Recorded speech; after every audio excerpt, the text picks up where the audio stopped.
Septembre 1965. L'Indonésie gronde comme un volcan qui se rallume après une longue extinction.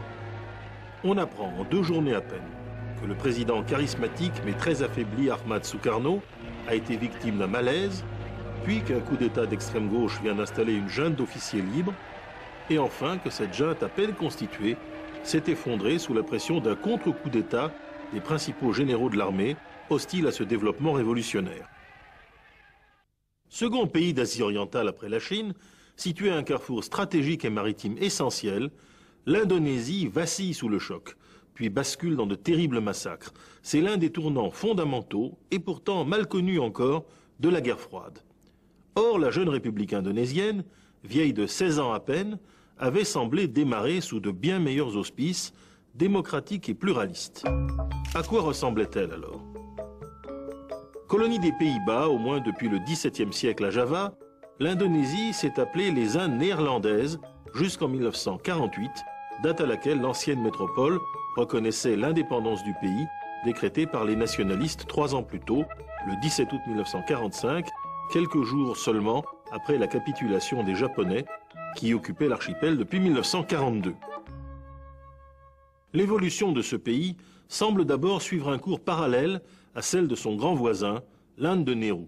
Une ethnie dominante, ici les Javanais, qui à eux seuls représentent 60% de la population, doivent se faire accepter en partageant le pouvoir avec les peuples périphériques de Sumatra, Bornéo, Celebes, Bali et les Moluques, qui partagent certes la même culture de base malaise et insulaire, influencée par l'Inde, mais ne se reconnaissent ni dans la langue de Java, ni toujours dans la religion dominante, l'islam. Le pluralisme ethno-religieux conduit ainsi, comme en Inde, à un pluralisme politique de type parlementaire. L'Indonésie commence donc sa jeune existence comme une démocratie plutôt ouverte. Son chef, le docteur Sukarno, l'un des pères de l'indépendance, apparaît au départ comme relativement modéré. Cet architecte de formation n'est au fond qu'un révolutionnaire de la parole. Son héros préféré n'est-il pas Danton, ce qui situe bien les limites de son radicalisme nullement robespierriste. Musulman laïque, il fonde et anime le Parti nationaliste, à l'origine une formation de centre-gauche. Mais s'il a le prestige de la parole, Sukarno n'a pas d'organisation véritable qui le suive. Son parti nationaliste indonésien n'est qu'un parti de notables. Pour asseoir son pouvoir, il va donc devoir former une sorte de front populaire composé avec d'autres forces politiques mieux implantées. Ce sont ses alliés qui joueront un rôle essentiel dans la suite du drame indonésien. Qui sont-ils? En effet, les masses populaires sont organisées ailleurs, par la religion musulmane et par cette nouvelle religion laïque qui est devenue le communisme. L'islam javanais est de tradition plutôt conservatrice et urbaine. Il domine les premières années de l'indépendance avec le parti Masjumi. À partir de 1952, ce parti se divise à son tour entre une confrérie traditionnaliste, la Mohammedia, et un mouvement moderniste, le Rassemblement des Oulémas ou Nahdlatul Ulama. Dès lors, le puissant Nahdlatul Ulama apporte son soutien à la politique de gauche de Sukarno. Même phénomène à gauche, à partir de 1949, sous l'impulsion des communistes chinois, le Parti communiste indonésien, parti de la minorité chinoise et de l'intelligentsia urbaine, accomplit son tournant maoïste vers les campagnes et accueille dans ses rangs des centaines de milliers de paysans pauvres qui aspirent à une réforme agraire radicale. Radicale, mais sans doute pas révolutionnaire. Le Parti communiste indonésien, une fois intégré au gouvernement avec 2 ministres, se comportera avec une grande modération.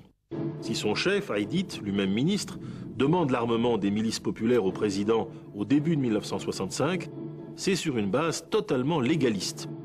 En face de ce front populaire, le Nasakom, abréviation des 3 partis nationalistes, Nahdlatul Ulama et communistes, quelle forme prennent les résistances? Qui sont les ennemis de Sukarno? Les résistances sont diverses et assez dispersées. Régionalistes des petites îles, musulmans traditionnels de la Mohammedia, intellectuels et classes moyennes occidentalistes qui soutiennent le parti socialiste de Mohamed Hatta, scission du parti nationaliste, et regardent vers Washington. Propriétaires fonciers, aristocratie javanaise, puissante, et toujours ménagée par les Hollandais comme par les Japonais, cette droite classique n'a pas de représentation adéquate sur le plan politique, mais en revanche, elle a des liens importants avec nombre de généraux javanais d'origine noble, comme le général Suharto. C'est en effet l'armée nationale institution très populaire, créée par les Japonais dès 1943, qui dans cette situation d'équilibre précaire, va former comme une caisse de résonance aux aspirations de ces forces conservatrices à voir le régime s'assagir. Malgré ces réserves croissantes de l'institution militaire et des forces conservatrices de la société civile, la formule d'alliance des musulmans progressistes, des nationalistes laïcs et des communistes, unis par un programme commun, le manifeste politique, Manipol en abrégé indonésien, demeure nettement majoritaire dans le pays.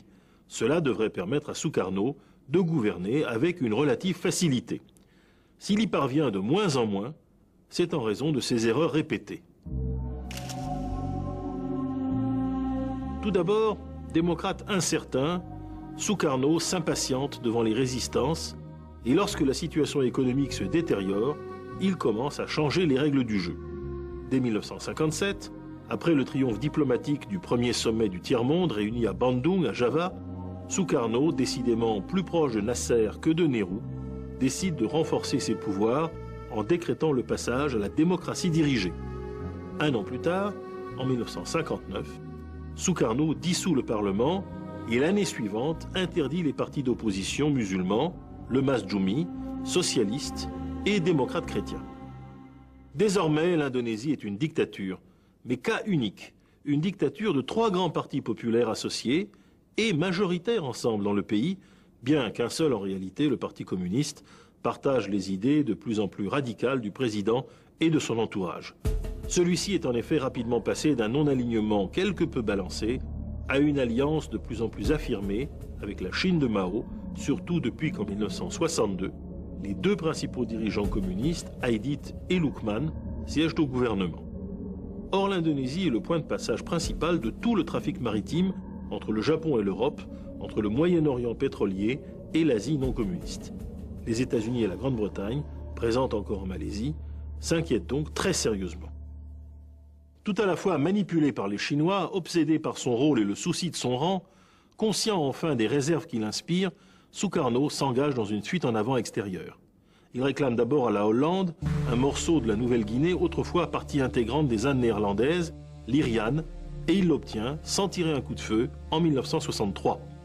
Il pense rééditer l'exploit avec les territoires britanniques du nord de Bornéo, que Londres a rattachés à la péninsule de Malacca et à l'île de Singapour pour former la Fédération de Malaisie. Mais cette fois-ci, il se heurte à un refus plus sérieux. Et c'est la guerre ouverte dans la jungle, ou Konfrontasi, qui se termine par la déconfiture la plus totale des meilleures unités de l'armée, qui entretiennent dès lors une vive irritation contre le pouvoir de Jakarta. La colère de Sukarno, qui décide contre les conseils de Moscou de claquer la porte de l'ONU fin 1964, comme le Japon l'avait fait en 1936 avec la SDN, n'arrange pas ses affaires à l'étranger. La droite pro-américaine et pro-japonaise n'est plus dès lors isolée, et Sukarno devient impopulaire. Le Nahdlatul Ulama prend ses distances, il ne lui reste plus dès lors que les communistes, l'aile gauche de son propre parti nationaliste, et un noyau de jeunes officiers nassériens, principalement dans l'armée de l'air et les parachutistes, menés par le colonel Untung, le chef de sa garde présidentielle, qui rêve d'un régime socialiste autoritaire dont ils seraient les tireurs de ficelles principaux. Désormais, la tragédie est en marche, accélérée par la dégradation visible de l'état de santé physique et mental du chef de l'État. Le double putsch. La gauche va frapper en premier.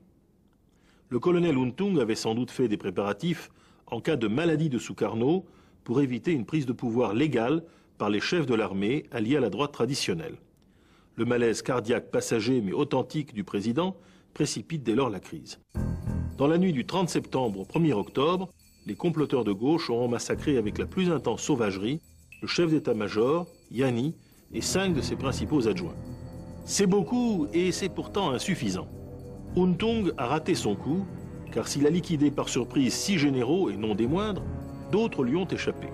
Demeure en effet en vie le ministre de la Défense, Nasution, dont sans doute les putschistes espéraient la neutralité, et surtout l'énergique commandant de la réserve stratégique de Java, Suharto, qui a échappé aux meurtriers en escaladant en toute hâte le mur de sa villa et va pouvoir contre-attaquer.